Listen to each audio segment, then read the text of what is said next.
Amén, hermanos. Himno 459. Se propuso el Dios eterno en su pasado eternal, un propósito que alcanza la futura eternidad. En el medio existe el tiempo para realizar su plan. Y en el tiempo los viajeros vamos a la eternidad. Quiere Dios lograr un pueblo concertado en su plan, bien unido, edificado, un nuevo hombre él será.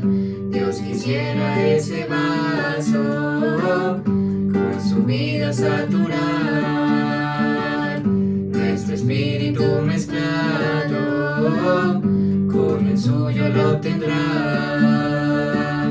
Dios ha obrado en tres maneras para su plan realizar, como Espíritu, Hijo y Padre, Él se puede dispensar. La creación nos da la escena, cielo, tierra y la luz. Hizo al hombre tripartito, cuerpo, alma, espíritu. Nuestro espíritu es el centro y el meollo de su plan, invocando a Jesucristo, nuestro suyo se unirá, centro y circunferencia, todo el ser saturará, mente y voluntad renueva y hacia el corazón su hogar, en su vida edificados y tejidos en amor. Dios su plan va terminando, cumpliendo lo que empezó. Oh Señor, crece en nosotros para tu edificación. Gana el vaso colectivo, lleno con el mismo Dios, el producto y cumplimiento de su plan se obtendrá. Esa iglesia tan gloriosa, planeada en la eternidad, ese vaso colectivo con su gloria Dios tendrá. Hoy tu plan es nuestra meta, lógralo en nosotros ya. Amén.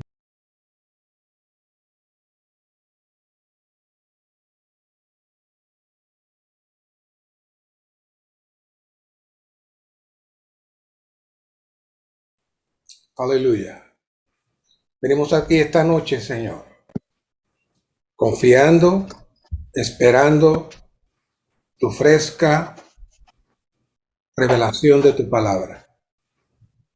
Adéntranos en tal visión, adéntranos en tal revelación.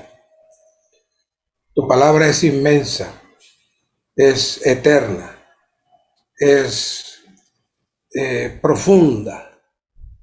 Éntranos más esta noche, danos más visión esta noche. Gracias, Señor.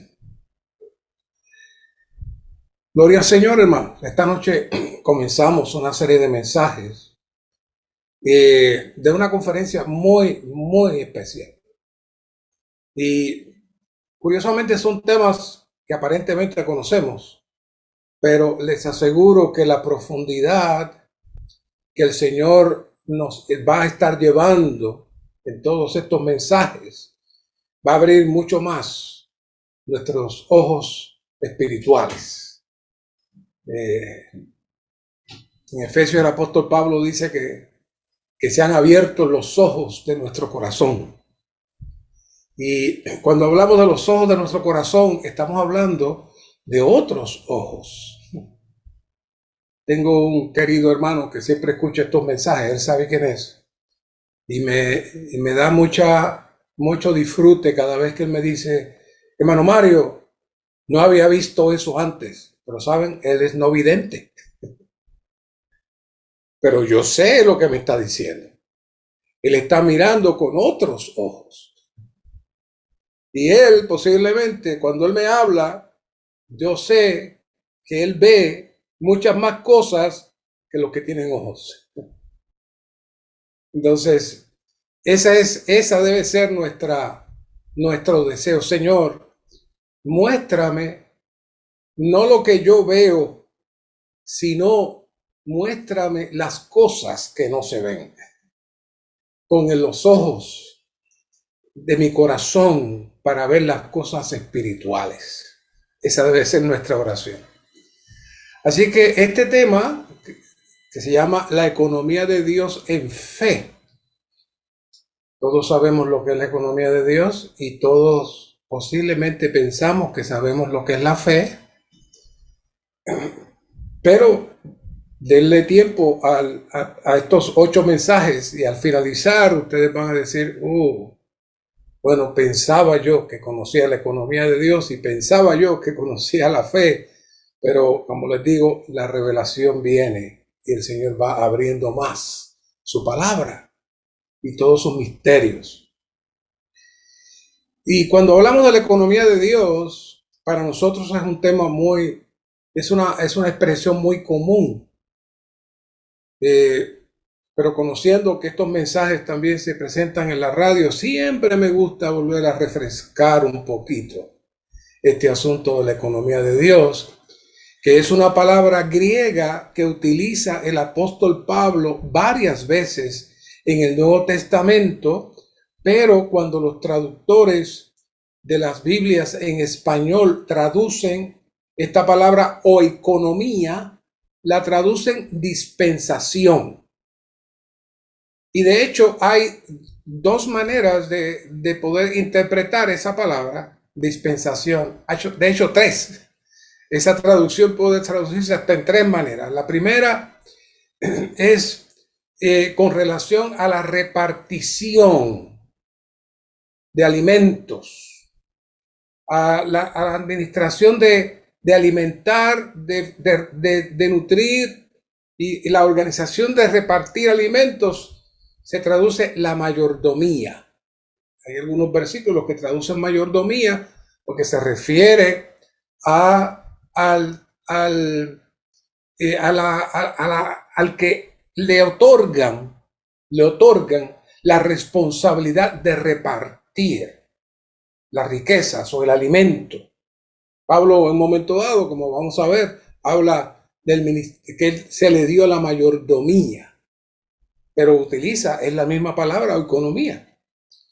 También la palabra dispensación se utiliza dentro de la teología como más bien en la línea de la administración o del evento que ocurre en ciertas eras, en ciertos momentos.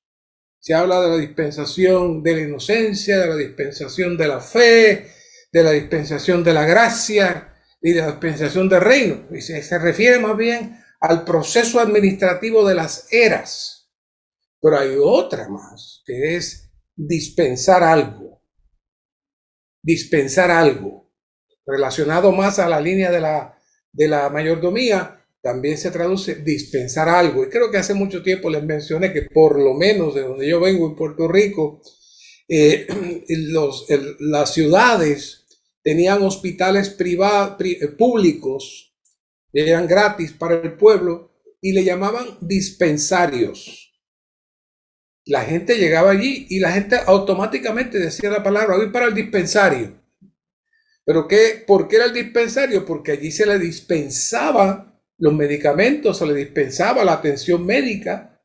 Y entonces todo esto está escondido detrás de esta palabra economía, que es la administración de Dios en su casa para dispensar y para distribuir el alimento necesario. Así que esta palabra economía es muy vasta y el apóstol Pablo la utiliza muy preciso en el griego.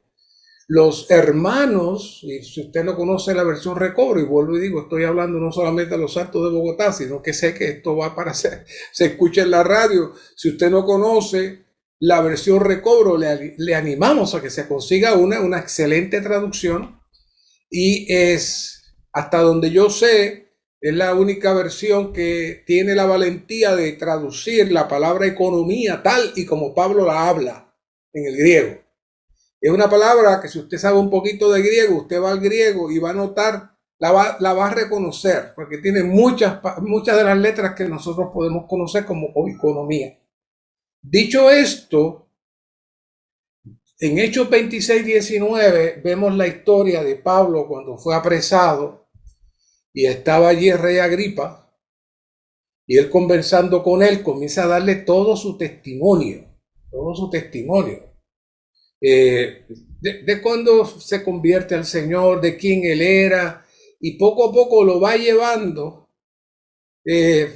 para tocarlo, ¿no? Y Agripa queda impresionado con el asunto, ¿no? Pero obviamente no da el paso, pero sí quedó impresionado con las palabras de Pablo. Y en su discurso que va compartiendo, Pablo le dice una expresión espectacular cuando dice: no fui desobediente a la visión celestial. Pablo dice: no fui desobediente a la visión celestial.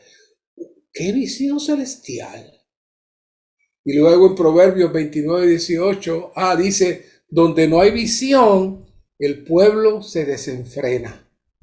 Esos dos versículos están hablando de que existe una visión en el pueblo de Dios para poder mantenerse en orden. Existe una visión celestial impartida a través del ministerio a las iglesias, para que las iglesias tengan un curso adecuado, una dirección adecuada, un vivir adecuado, una expresión adecuada. Pero para poder tener eso, hay que tener la visión celestial. Lamentablemente tenemos que decir que hay miles de iglesias, entre comillas. Digo iglesias entre comillas porque la palabra iglesia viene de eclesía, que significa los llamados a salir fuera del mundo. Así que los que han salido fuera de la atmósfera satánica y están funcionando y sirviendo en armonía con el deseo de Dios, se le conoce como la iglesia, no el edificio, no las organizaciones con sus nombres, no nos referimos a eso. Pero hay muchos grupos, y lamentablemente cada vez se dividen más. ¿Saben por qué? Porque no hay una visión celestial. Hay mucho conocimiento, mucha teología, mucha interpretación de cosas, pero la visión celestial. Y esta noche nos gustaría hablar un poco de lo que Pablo le llamaba la visión celestial, que era lo que también él le llamaba la economía de Dios. La economía de Dios. Entonces, si tenemos una visión de la economía de Dios, automáticamente hay una sola opción, una sola preferencia, un solo sabor y un solo ministerio. Cuando los corintios, por causa de su carnalidad, no dicho por mí, sino que Pablo le dice así: ustedes son carne, le dice Pablo en 2 Corintios. Por causa de su carnalidad, de su escasa visión, discutieron entre sí y comenzaron a tratar de formar grupos con nombres. Y cada cual, uno decía: no, yo soy de Pablo, no, yo soy de Pedro, no, yo soy de Apolos, no, y los más espirituales dijeron: no, yo soy de Cristo. Pero aún el que dijo yo soy de Cristo estaba sin visión, no había visto la visión celestial. Y Pablo le resuelve el problema con una pequeña frase: ¿acaso está dividido Cristo? Nos tendríamos que hacer esa pregunta hoy. ¿Acaso está dividido Cristo? ¿Por qué tenemos tantos grupos con nombres y sistemas? ¿Acaso está dividido Cristo? No, no lo está. No lo está. Nosotros lo dividimos. Pero si entramos en la visión de la economía de Dios, automáticamente tendremos una sola opción, una sola preferencia, un solo sabor y ¿qué? Y un solo ministerio. Así que debido a que Pablo vio esta visión, fue fiel a ella, él se mantuvo firme aún en los momentos más difíciles. Pablo se mantenía dentro de esta visión. ¿Qué es esta visión? Hay muchas maneras de traerlo. El centro de la economía de Dios consiste en obtener un cuerpo que exprese a Cristo. Y a la postre, dicho cuerpo será la novia de Cristo, que va a ser su complemento y que descenderá con él a la tierra para llevar a cabo el paso final de esta economía. Toda la Biblia se encerró en esa frase. Así que el propósito de estos mensajes es que abramos los ojos. Yo sé que todos queremos ser espirituales. Yo sé que todos queremos entrar a unos niveles especiales en una relación especial con Dios, pero realmente necesitamos entrar primero en esta esfera que Pablo entró de esta visión celestial y darnos cuenta que la razón por la cual fuimos seleccionados y llamados no fue para nuestro beneficio, sino para el beneplácito de Dios, para que Dios pudiera cumplir su propósito, que Pablo le llama la economía de Dios.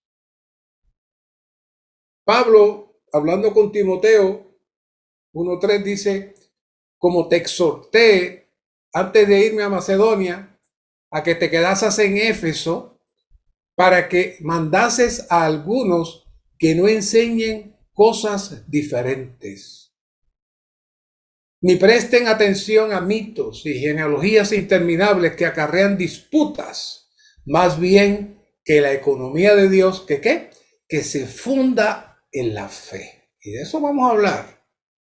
Son palabras que ustedes conocen, pero vamos a profundizar en esa expresión de la economía de Dios que se funda en la fe. Así que la economía de Dios es la revelación neotestamentaria, la enseñanza de los apóstoles. Y esa enseñanza es es perfecta y es completa. Y corre en toda la Biblia, pero se abre en el Nuevo Testamento. Es un gran tesoro que hay que descubrirlo. Por eso hay que comenzar a hablar de que el ministerio de Cristo consta de dos etapas: el ministerio terrenal y el ministerio celestial. Es curioso que esta simple frase que les estoy mencionando es el gran problema por la cual existen tanta diversidad, tantos grupos, tantos nombres, tantas cosas. ¿Por qué? Porque muchas personas en el mundo entero se han quedado observando el ministerio terrenal de Cristo. Y de hecho, la gran batalla que el apóstol Pablo tuvo cuando entró fue que Pablo entró viendo esta visión celestial. Pablo entró en un nivel más arriba, oiga, que los apóstoles que estuvieron con el Señor. ¿Saben por qué? Porque los apóstoles se quedaron marcados con la religión del judaísmo. Sin embargo, dentro de esta visión celestial que el apóstol Pablo recibió, el apóstol Pablo entró en la esfera de la economía de Dios. Los apóstoles no estaban en tal esfera, lo cual hace que usted va, cuando entra al libro de los Hechos, usted va a notar algunas maneras extrañas de ellos comportarse, y todavía lanzaron leyes y normas tratando de armonizar las leyes y costumbres del judaísmo con la revelación presentada de la economía de Dios. Cristo, todo lo que Cristo presentó y todo lo que Cristo habló, cuando lo miramos ahora, tiene mucha luz. Pero en aquel tiempo, por causa de la visión, ellos no pudieron ver. Hasta que el Señor entonces levantó al apóstol Pablo. Y el apóstol Pablo abrió la ventana de la economía de Dios, abrió la ventana de la visión celestial, abrió la ventana de otra dimensión de vivir Cristo. Hay muchos detallitos en las escrituras que nos muestran esto. Por ejemplo, algo bien sencillo, que también lo he hablado con ustedes antes, cuando los caminantes de Emaús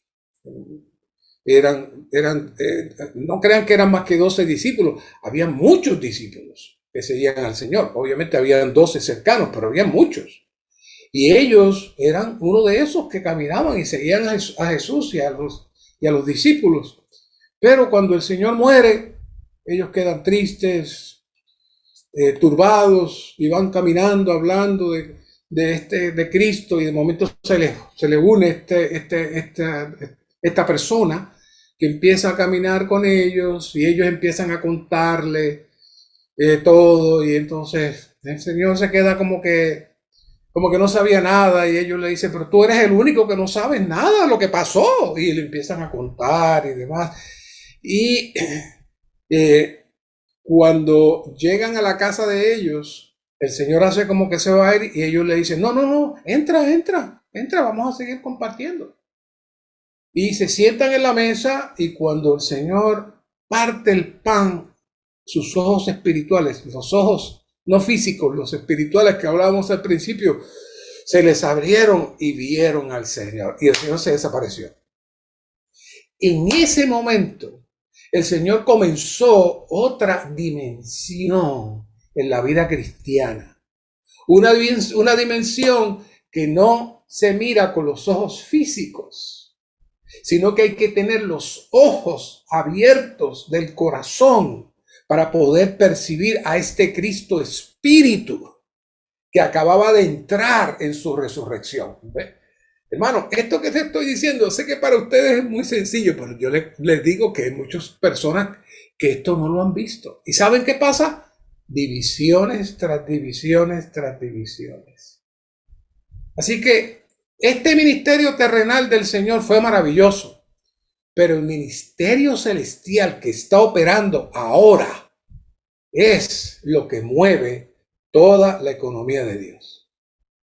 Así que los pasos básicos de esta economía consisten en que Dios se hizo carne, llevó un vivir como hombre, murió, resucitó, y después fue hecho el Espíritu y entró en los hombres para impartirles Dios, para impartirles la vida divina, para que fuesen hechos hijos. En la traducción de la versión Recobro le llamamos la filiación del filos, la hijificación, fuesen regenerados, transformados, y de esa manera la iglesia se produce. Todo eso son los puntos misteriosos y hermosos de la economía de Dios. Así que la iglesia, como cuerpo de Cristo, número uno, es su continuación, es su agrandamiento y es su multiplicación. También es el reino de Dios, la casa de Dios, y a la vez es su novia, su complemento. La máxima consumación de todos estos ítems la encontramos en Apocalipsis. con una imagen que hay allí majestuosa que se llama la Nueva Jerusalén. Esa es la culminación de este plan y de este proceso que lo seguiremos trabajando, porque fácilmente nos podemos quedar ahí en eso, hablando sobre esos misterios. Así que el objetivo de la economía de Dios consiste en producir una nueva creación a partir de la caótica vieja creación. ¿Qué es eso? Bueno, cuando Satanás se revela, se descabeza el universo y entonces se sale del orden y surge una vieja creación. Entonces Dios se mueve, crea a Adán y lo hace con dos naturalezas, una naturaleza espiritual y una naturaleza física, para que el hombre derrote a su enemigo y el reino sea traído y se establezca entonces el reino de Dios, el deseo de Dios, y Dios cumpla su propósito, su plan, su economía. Pero ya conocemos qué pasó, ya sabemos qué pasó. Adán y Eva sucumbieron ante esto. Así que el Señor viene en su ministerio terrenal y comienza a traer un hablar diferente, un hablar que escandaliza a los discípulos. Y me parece que Juan 6:57 es el versículo que más encierra la carga del Señor en esta línea, cuando Él dice: como me envió el Padre viviente, y yo vivo por causa del Padre, asimismo el que me come, Él también vivirá por causa de mí. Ahí se estableció un patrón completamente diferente. Ahora ya no es una cuestión de la adoración externa de Dios, sino que el Señor está diciendo: si tú quieres tener vida y tú quieres participar de la dimensión donde yo estoy, me tienes que comer. Los discípulos se escandalizan y dice: este es el pan que descendió del cielo, no como comieron vuestros padres y murieron. El que come de este pan vivirá eternamente. Yo llevo muchos años ya que recibí al Señor, desde los 15 años, pero nunca pude entender cómo era este asunto de comer a Jesús. La Iglesia Católica lo toma literal y dicen que la oblea que reparten en ese momento sufre lo que se conoce como la transustanciación, y que literalmente ese es el cuerpo de Cristo. Pero no, esto es un asunto en la esfera del Espíritu. Y este Cristo, que ahora es el Espíritu que da vida, está dentro de nosotros precisamente para dispensarse, infundirse en nosotros, y necesitamos aprender a comer a este Cristo desde nuestro espíritu para ser llenos de Él. A eso es que se refería. Por eso Él dijo también que los verdaderos adoradores adorarán al Padre en espíritu y en realidad. Sé que algunos me dirán: no, hermano, es verdad. Bueno, lo que pasa es que la palabra aletheia tiene dos traducciones: verdad, y la otra es realidad. Y esta es la que necesitamos utilizar, porque estamos en un mundo de fantasía, de mentira, creado por esta atmósfera, por esta gran caída. Pero cuando entramos a tocar nuestro espíritu, que el Señor habita en él, entonces tenemos la capacidad de entrar en esa otra esfera. Y Dios puede llevar a cabo, ¿qué? Su economía. Por eso Apocalipsis 3:20 trae otro mensaje sobre la comida. Dice: he aquí yo estoy a la puerta y llamo. Si alguno oye mi voz y abre la puerta, entraré a él y cenaré con él y él conmigo. Allá está diciendo el que me come, y aquí está diciendo: vamos a cenar juntos. Y usted dirá: bueno, eso es cuando el Señor venga. No. Él está tocando la puerta ahora. Y ahora, si usted sabe entrar a la dimensión donde está el Cristo resucitado en su espíritu, usted puede cenar con Él. Usted puede comer con Él. Cenaré con Él y Él conmigo. Y luego en el 21 dice, al que venza. Ahora sí, esto es para el futuro. Al que venza. ¿Que venza qué? Que venza el permanecer disfrutándole a Él como vida por encima de toda la distracción de este caos satánico. Ese es el vencedor. Al que venza le daré que se sienta conmigo en mi trono. ¡Wow! Yo también he vencido y me he sentado con mi Padre en su trono. ¡Qué maravilloso! Todo gira en este asunto de la economía de Dios, de la dispensación, del suplir de Cristo en nuestro espíritu para saturarnos, llenarnos y Él poder tener ¿qué? Su cuerpo, su expresión, su iglesia, que luego tendrá una manifestación corporativa que se llama la Nueva Jerusalén. Necesitamos hablar esto. Necesitamos hablarlo hasta dormidos. Tenemos que hablar estas palabras. Así que cuando usted come, usted ingiere, digiere de una manera orgánica. Así que el Señor también necesita que nosotros aprendamos de la misma manera que tenemos ojos espirituales, también necesitamos tener estómagos para digerir al Señor en nuestro espíritu. Ese Cristo está vivo, activo y solamente tiene el objetivo de servirse a nosotros cada vez. No solamente en sus horas de oración y en sus momentos de reuniones con la iglesia, no. Usted necesita estar sentado a la mesa todo el tiempo. Por eso en el recobro del Señor celebramos la mesa del Señor semanalmente. Yo recuerdo cuando estaba de jovencito en la denominación que se celebraba cada 6 meses o algo así. Y ya, era un rito. Pero ahora la mesa del Señor está hablando de la práctica que nosotros tenemos de participar y comer del Señor diariamente, todo el tiempo.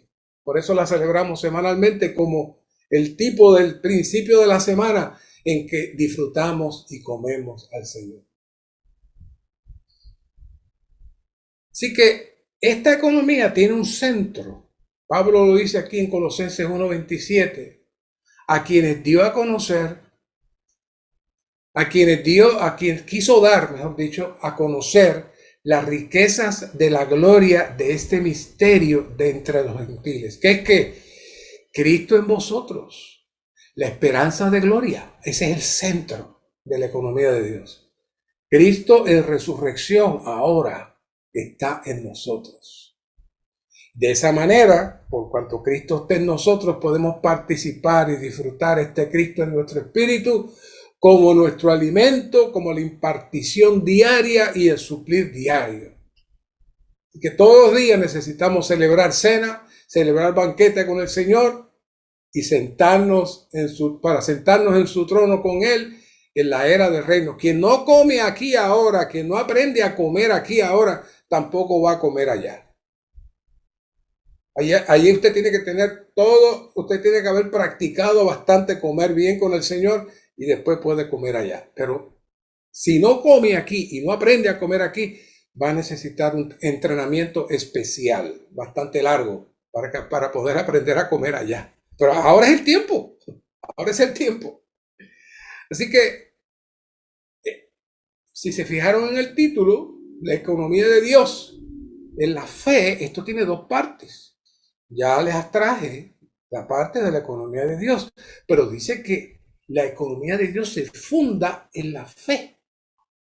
No depende de lo que nosotros hagamos, sino en nuestra fe, en la gracia de Dios. Podemos decir que la economía de Dios es como un gran techo. Y ese gran techo tiene 3 bases gigantes que sostienen la economía de Dios. La primera es la gracia. La segunda es el amor. Y la tercera es la fe.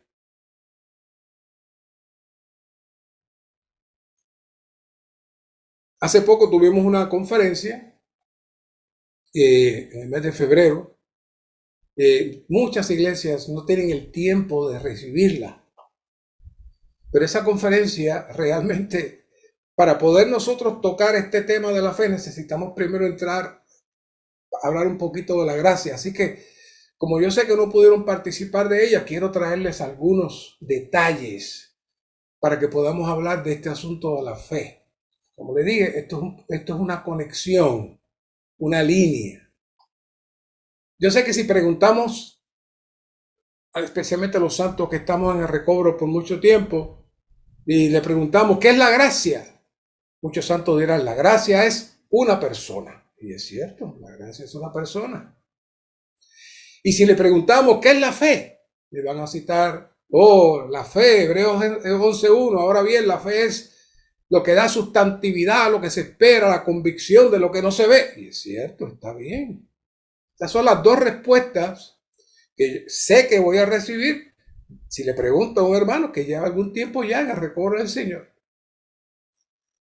Pero para poder tener una visión de la economía de Dios en fe, que es el título de este mensaje, debemos tener primero una visión de en qué consiste toda la operación de la gracia. Así que no pretendo entrar en la otra conferencia, son 5 mensajes, no voy a entrar en eso, pero sí quiero darle un tresabor que me ayude a encajar, a armonizar esta carga esta noche. Y después de considerar cómo hacerlo, el apóstol Pablo es quien mejor nos puede enseñar. Así que vamos a pasar un ratito trabajando con eso. También vamos a ver un poco sobre el amor. El Señor dice en Juan 14:23, el que me ama, mi palabra guardará. Y en Apocalipsis 14:12 dice, los que guardan los mandamientos y la fe de Jesús. Así que esos son los que aman al Señor. Así que todas estas 3 palabras, la gracia, el amor y la fe, se mueven. Y el apóstol Pablo las menciona con tanta, lo repite. Y a veces pues lo aceptamos todo, hermano. Esas bases son profundas y muy grandes. Y esta palabra de la gracia es la revelación más grande, más profunda y más vasta de toda la Biblia. Imagínense. Y por eso el apóstol Pablo constantemente está hablando de la gracia y de la gracia y de la gracia. Para eso vamos a trabajar un ratito y después de ahí entramos directo al mensaje, pero sin esto no puedo entrar. Ustedes tienen que ver esto. Si no lo ven, no podemos. Lo puedo dar, pero que veamos es otra cosa. Así que permítame entrar aquí un ratito. Vamos a estudiar brevemente, vamos a leer Efesios 1, unas porciones de Efesios 2 y unas porciones de Efesios 3 y vamos a ver qué Pablo nos dice. ¿Qué Pablo nos dice? Bueno, Efesios 1 dice, Efesios 1:3 dice, ve, nos bendijo con toda bendición espiritual en los lugares celestiales en Cristo. Aquí está hablando de algo que sucedió y está hablando de bendiciones espirituales con las cuales fuimos bendecidos. Tenemos que entender que las cartas de Pablo son cartas. Nosotros podemos, este capítulo 1 de Efesios tiene más de 6 o 7 temas diferentes que nosotros los hemos tocado y podemos hablar de esos temas por separado sin conectar un versículo anterior ni el pasado, pero esto es una carta. Y para poder ver el tono de la carta necesitamos ver el cuerpo de la carta.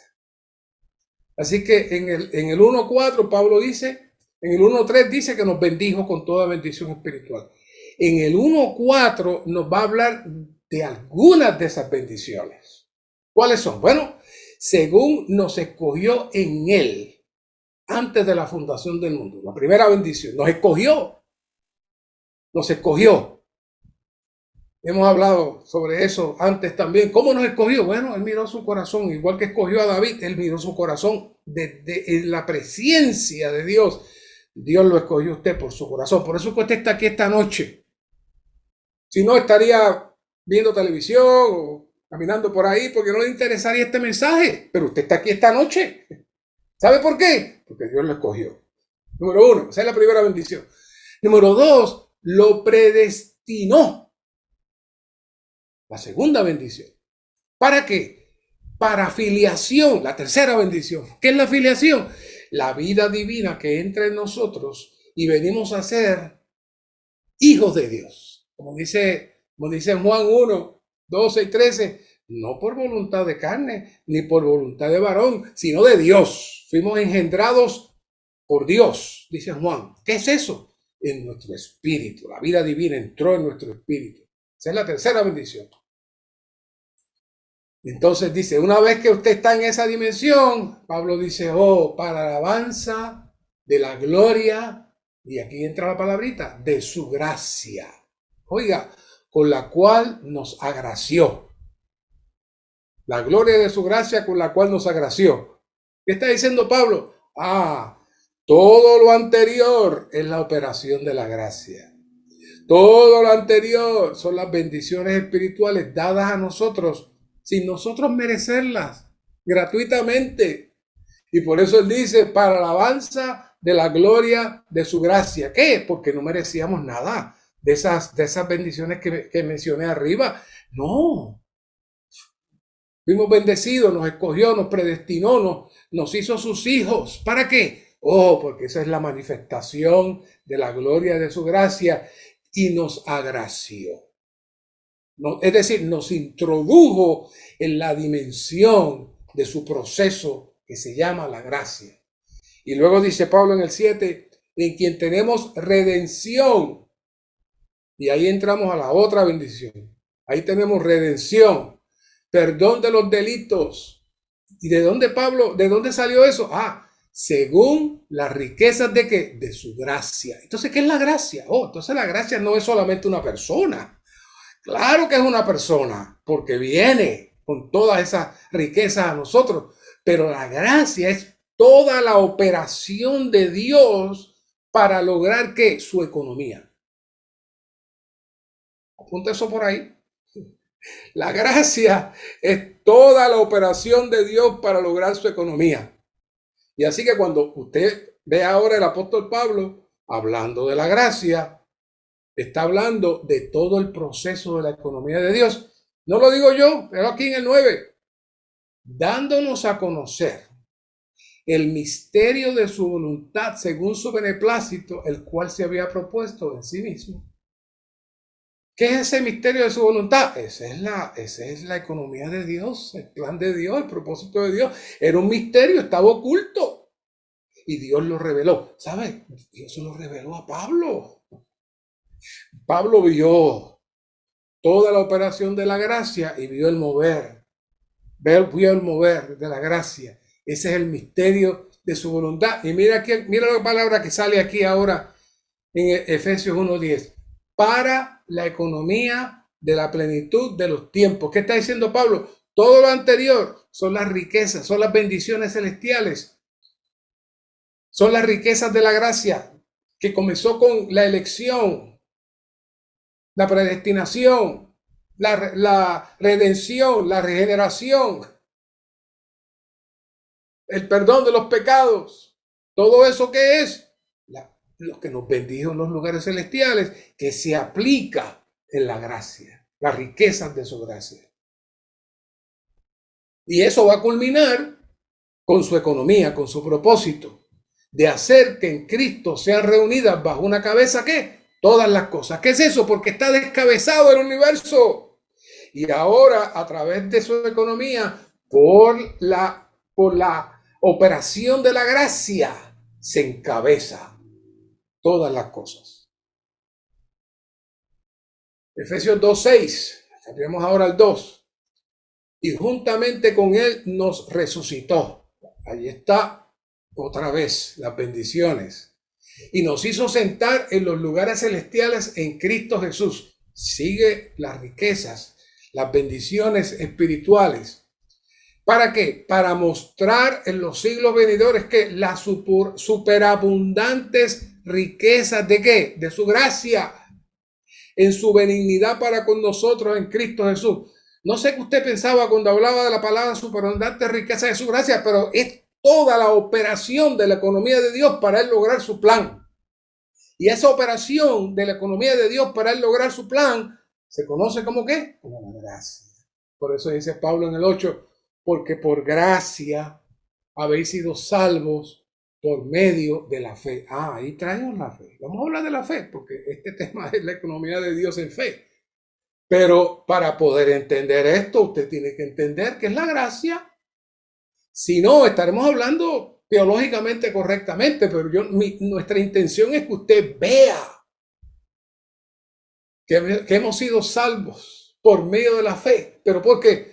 Por la operación que Dios comenzó desde su elección, y todo eso incluye ¿qué? La gracia. Y dice, y esto no de vosotros, pues es don de Dios. El 3, por esta causa, yo Pablo, prisionero de Cristo Jesús por vosotros los gentiles, si es que habéis oído de la mayordomía de la gracia. Y esta es la palabra mayordomía, que la distribución de la gracia que me fue dada para vosotros, que por revelación me fue dado a conocer. Pablo se le dio a conocer que el misterio, ¿qué misterio? La operación de la economía de Dios en la gracia, como antes lo he descrito brevemente, leyendo lo cual podéis entender cuál sea mi conocimiento. ¿Saben? Pablo, sí, sabemos que sabe mucho de ese misterio, el misterio de Cristo, misterio que en otras generaciones no se dio a conocer a los hijos de los hombres, como ahora es revelado a sus santos apóstoles y profetas en el Espíritu.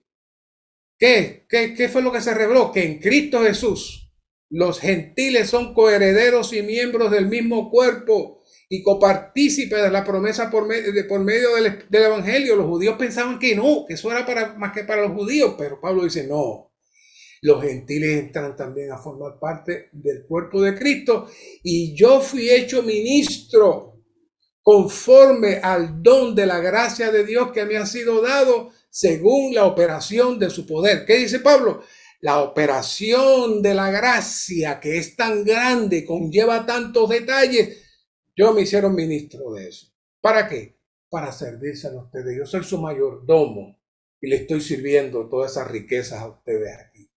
A mí, dice Pablo, que soy el más pequeño de todos los santos, me fue dada esta gracia de anunciar a los gentiles que las inescrutables riquezas de Cristo, como el Evangelio, que comienzan desde la elección hasta la impartición de la vida divina.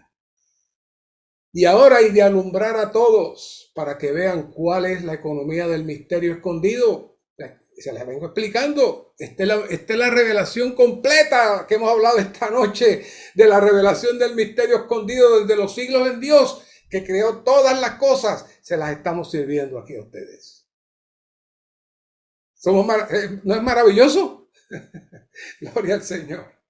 Entonces, Romanos 5:2 dice, por medio del cual también hemos obtenido acceso. Oiga, en esa palabra, hemos obtenido acceso ¿a qué? A la gracia de la economía de Dios. A la gracia, a la operación de la gracia que presenta todo el andamiaje de la economía de Dios. Nosotros hemos obtenido acceso. ¿Por qué? Por la fe a esta gracia. Todavía no hemos hablado de la fe, en la cual estamos firmes y nos gloriamos por la esperanza de la gloria de Dios. ¿Qué es la esperanza de la gloria de Dios? Que la culminación de esta gracia es que nosotros vamos a ser glorificados y que este cuerpo va a ser transfigurado. Eso era la esperanza del apóstol Pablo y es nuestra esperanza también. Pero ¿cómo viene eso? Por toda esta operación de la gracia, que era un misterio, pero ya no es un misterio, usted se lo sabe ya. Y esperamos que se lo aprenda y lo pueda repetir como lo estamos hablando nosotros esta noche. Así que la bendición espiritual con la que fuimos bendecidos y las riquezas de su gracia comprenden toda la operación que se lleva a cabo mediante el misterio de su voluntad para la economía de la plenitud de los tiempos, la cual tenemos acceso por la fe a esta gracia, como leímos.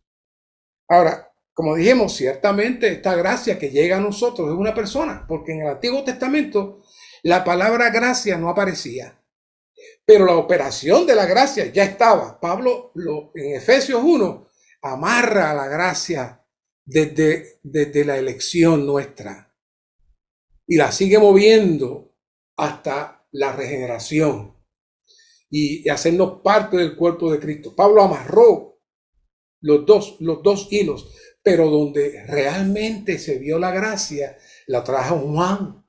Cuando Cristo entonces se hace carne y Juan ve, este viene lleno de gracia y de realidad. En medio de la fantasía y la mentira de este universo, el único lugar en el universo entero donde podemos ver toda la operación de Dios de la gracia y de la realidad de todas las cosas es en este hombrecito que acaba de llegar aquí.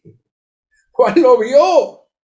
Por eso la palabra gracia, lleno de gracia, no es que era gracioso, no es que era simpático, no, él portaba toda la operación de Dios en él para lograr la economía de Dios.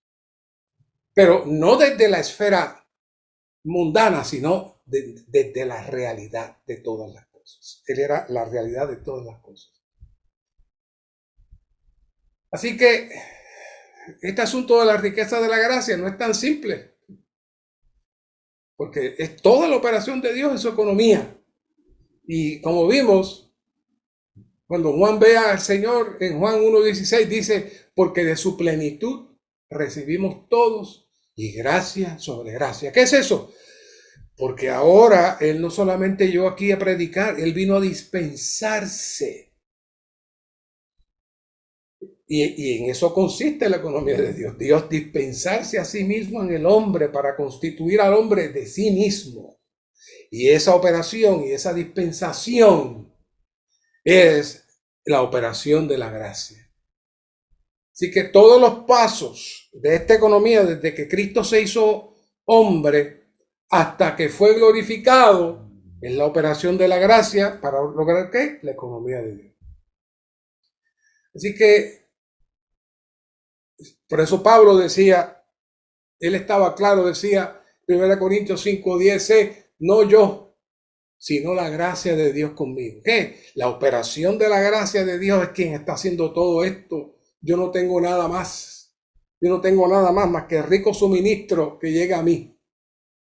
¿Por qué? Porque, como leímos anteriormente, hemos tenido acceso por la fe a esta gracia en la cual estamos firmes. Pablo estaba claro, estaba seguro. Por eso comenzamos hablando de que Pablo había tenido una visión celestial. Esa visión celestial es la que llevo ya aquí 49 minutos hablando de esta visión celestial. Si no hablo esto, hermanos, le traigo una palabra muy buena, muy bonita, pero necesitamos trazar estas bases para poder entender cada palabra. Así que la economía de Dios no se lleva a cabo por lo que hagamos en nosotros mismos, sino por nuestra acción de creer en Cristo como el Espíritu dador de vida. Y ahora entramos de qué significa la economía de Dios en fe. De qué significa tener acceso de la gracia por la fe. ¿Qué es eso? Aquí hay varios versículos. Romanos 3:26, con la mira de demostrar su justicia en este tiempo a fin de que Él sea justo y el que justifica al que es de la fe de Jesús. No solamente habla de la fe en Jesús, aquí está hablando Romanos 3:26 de la fe de Jesús. 1 Timoteo 1:4c, la economía de Dios que se funda en la fe. Pero ya sabemos qué fe, es la fe de Jesús. Por eso Hebreos 1:11-6 dice, pero sin fe es imposible agradar a Dios. ¿Qué fe? La fe de Jesús. Juan 1:17, por la ley por medio de Moisés fue dada, pero la gracia y la realidad vinieron por medio de ¿qué? De Jesucristo. Y esa gracia, toda la operación de Dios dentro de la realidad de este universo, se cree por medio de ¿qué? De la fe de ¿quién? De Jesús. Por eso Jesús dice en Juan 14:6, y esto lo hemos leído 1000 veces, pero hoy se sigue leyendo, son cosas nuevas. Jesús dice, yo soy el camino. ¿Para qué? Oh, para entrarlos a dónde? La realidad, dice ahí. Y la vida. Nadie viene al Padre si no es por mí. El Señor trazó ya, le está diciendo a los discípulos, yo soy la puerta. Ustedes entran por aquí, yo soy la puerta, yo soy el camino. ¿Para qué? Para que aprendan a vivir en la realidad. Para que tengan los ojos espirituales, para que vean lo que los otros no pueden ver. Pero ¿saben por qué nosotros podemos entrar ahí? Porque en Romanos 5:5 dice, el amor de Dios ha sido derramado en nuestros corazones mediante el Espíritu Santo que nos fue dado. Después de la regeneración ocurrió algo. Él nos amó primero en la elección y nos derramó su amor. Por eso dice en Juan 14:23, el que me ama, mi palabra guardará, y mi Padre le amará, y vendremos a él y haremos morada con él. El que me ama. Por eso trajamos que la gracia, el amor y la fe son los tres pilares, las bases principales de toda la economía de Dios. Apocalipsis 14:12 dice, aquí está la perseverancia de los santos, los que guardan los mandamientos de Dios. ¿Y qué? Y la fe de Jesús. Sigue enfatizando la fe de Jesús. No estamos hablando de su fe, estamos hablando de la fe de Jesús. Ahora vamos a hacer la definición de la fe. Ya sabemos lo que usted, si le pregunto qué es la fe, me va a traer Hebreos 11:1, pero escuche esta definición. La fe es la medida de realidad, que lo menciona Juan 14:6 y Juan 1:17, que logramos por la intimidad en amor. El amor que ha sido derramado en nuestros corazones en Juan 14:23, que tenemos con la persona maravillosa del Señor Jesús, que se infunde en nosotros y que nos lleva a creer, produciendo lo que dice las Escrituras, la fe de Jesús. La fe no es algo que le cae a usted, no, la fe es algo que se cultiva en la medida que usted mantiene una relación de amor con el Señor.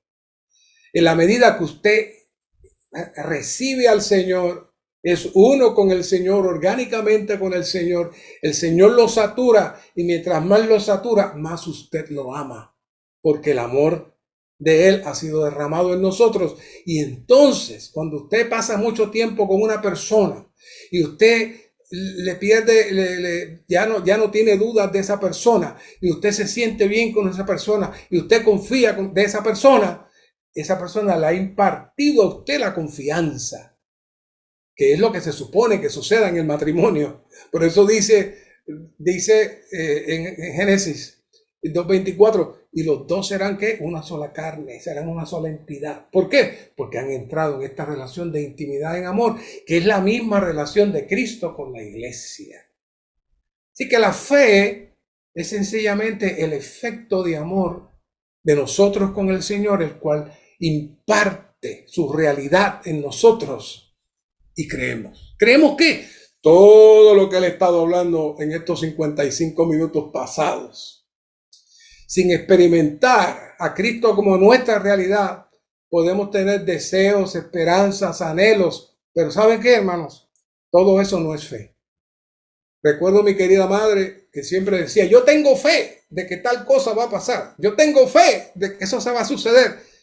Eran expresiones del catolicismo, pero la pobre no sabía lo que era la fe. Aunque ella recibió al Señor posteriormente y bautizó y se fue con el Señor, pero cuando ella decía yo tengo fe, no se refería a la fe de Jesús, se refería a la fe supersticiosa de ella, que ella decía yo tengo fe. ¿Ves? Y hay algunos que están jugando a la loto y dicen yo tengo fe que me voy a pegar, voy a ganarme el premio. ¿Qué es eso? Eso son sencillamente emociones. Esa no es la fe, esa no es la fe. Sencillamente son expresiones de nuestra alma, de nuestro hombre natural. Por eso el apóstol Pablo, 2 Corintios 5:7, y estoy hablando de esto desde que comencé a hablar, porque por fe andamos, no por vista. Y en 1 Corintios 4:18, por cuanto no miramos las cosas que se ven, sino las que no se ven. Pues las cosas que se ven son temporales, pero las que no se ven, ¿qué? Son eternas. ¿Y cómo entramos a creer eso? ¿Cómo es que estamos aquí? ¿Usted ha visto a Cristo físicamente? ¿Usted ha visto cómo se viste? No. Pero si usted se atreve a decir, Cristo, yo no creo en ti. No se atreve, ¿verdad? ¿Verdad que no le sale? No nos sale. No podemos decirlo. ¿Y quién explica eso? La fe de Jesús, que se impartió dentro de nosotros. ¿No es maravilloso? Esto es una buena práctica. Si usted dice, no, yo no creo en Cristo, no me importa Cristo, pues está bien, perfecto. Pero si a usted no le sale eso, usted tiene la fe de Jesús. Usted ha sido regenerado y Cristo vive en usted. Gloria al Señor. Dice Primera de Pedro, para nosotros los que creéis, Él es lo más preciado. Miren ese versículo, guárdalo por ahí, Primera de Pedro 2:7a. Cristo es lo más preciado. Una vez que tenemos la fe de Jesús, lo demás no importa. Una vez que tenemos la fe de Jesús, entramos en la realidad. Una vez que tenemos la fe de Jesús, sí, vivimos en el mundo, trabajamos, tenemos casa, tenemos carro, tenemos ropa, pero esa no es la importancia. Lo más preciado es este Jesús que está en nosotros. El mundo vive en esta fantasía, en una distracción, pero cuando nosotros entramos a vivir Cristo y Cristo entra en nosotros y su fe se imparte en nosotros, entonces salimos del engaño del caos satánico. Por eso el Señor decía que los discípulos están en el mundo, pero no eran del mundo. Nosotros estamos aquí, tenemos que participar de todo lo que hay aquí, pero nuestra realidad es Cristo. Lo más bello, lo más hermoso es que es Cristo. Por eso, cuando miramos Gálatas 2:20, ocurre algo ahí maravilloso. Vamos a desglosar brevemente ese Gálatas 2:20 que todos lo conocemos muy bien. Con Cristo estoy juntamente crucificado. ¿Cómo Pablo podía decir tal frase? Si Cristo había sido crucificado ya algunos años antes. ¿Qué vio Pablo? Pablo vio la realidad de la cruz. Y Pablo entendió que el propósito de la cruz era que posicionalmente en Dios todos nosotros fuéramos crucificados. Y eso que ocurrió posicionalmente en Dios, cuando decimos posicionalmente, es que no fue físicamente, pero en Dios ocurrió. Entonces, por medio de la fe de Jesús, se hace realidad en nosotros. Y eso hace que la economía de Dios en fe se ejecute. Y Pablo dice, y ya no vivo yo. ¿Qué está diciendo Pablo ahí? Bueno, obviamente, Pablo está hablando, pero él dice, es que ahora vive Cristo en mí. Cristo está en mí. Y dice, y la vida que ahora vivo en la carne, oiga, Pablo hizo algo aquí bien espectacular, porque el que vino en carne fue Cristo, sin pecado, pero Pablo logró entrar en la dimensión de la fe para neutralizar la carne. Y ahora, aunque vive en su carne, en su cuerpo físico, el pecado no está activo en él, porque ahora la vida que vivo ahora en la carne, la vivo en la fe ¿de quién? ¿De Pablo? No, la fe del Hijo. ¿Había visto eso ahí? Ahí lo dice. La vivo en la fe del Hijo de Dios, el cual me amó y se entregó a sí mismo por mí. Es maravilloso. Si quieren aprender un poquito más de la carne, escuchen el próximo jueves. Vamos a trabajar mucho más en eso con la reunión con los jóvenes adultos. Pero, hermano, esto es una joya, una maravilla, toda esta presentación. Así que la fe del Hijo de Dios se refiere a la fe de Jesucristo en nosotros, la cual llega a ser la fe por la cual creemos en Él. A medida que lo valoramos, Él hace que la fe sea generada en nosotros, capacitándonos para creer en Él. Según nuestra experiencia cristiana, la fe viviente y genuina que opera en nosotros no solo es en Cristo, sino también de Cristo. Esa fe es en Cristo, pero también es de Cristo. Es lo que Pablo trató de decir allí. Así que cuando Pablo dijo eso, él estaba hablando no solamente de la fe en Cristo, sino también de la fe de Cristo que había sido infundida en él.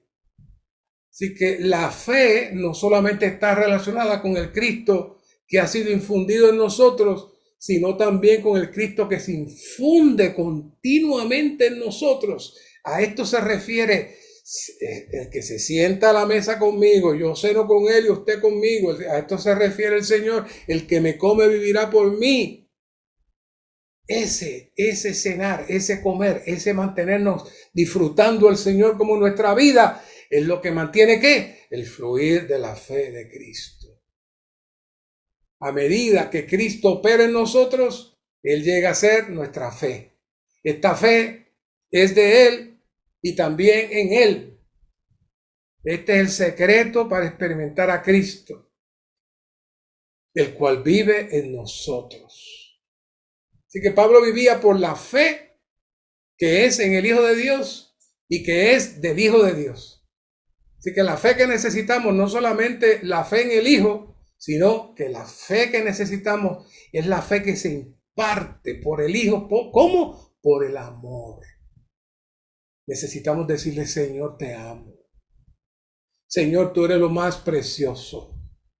Señor, tú eres lo más excelente, tú eres lo más importante de mi vida. Si usted lo repite y lo repite y lo repite, oiga, el novio viene e imparte su fe. El novio viene y se imparte él mismo.